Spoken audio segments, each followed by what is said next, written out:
Mark Cuban, a few years ago, founded a company called Cost Plus Drug Company. And the idea was to eliminate the middleman. And if you've heard me in other videos, I've talked about the pharmacy benefit managers, or PBMs, or the middleman.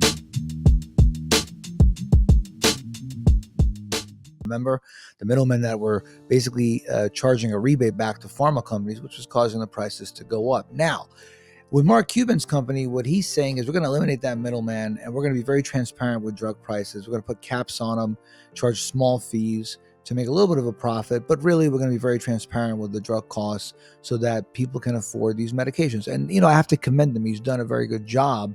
But I think what the important wrinkle is that it is mostly generic drugs. Now, he has thousands of generic drugs, and that's great. Again, I commend him for doing that. But here's the thing that people in the lay public don't understand.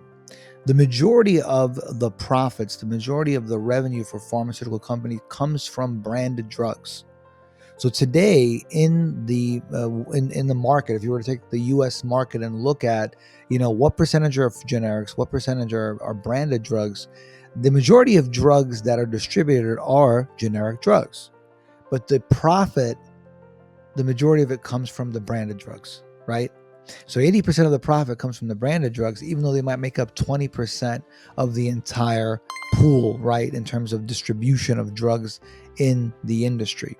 And that's a really important fact, because what that tells you is, in the end of the day, for pharmaceutical companies, they need to make sure that they make a maximum amount of profit from those branded drugs.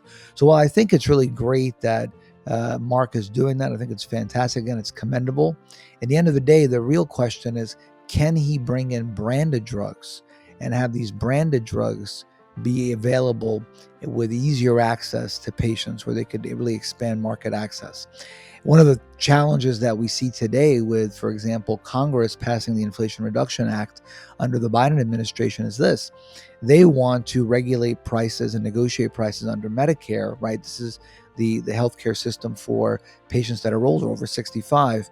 But what's happening? Pharmaceutical companies are going to the federal courts and appealing and saying, we don't want to agree to this. So I think, there's several variables and several factors here that contribute to this drug pricing issue.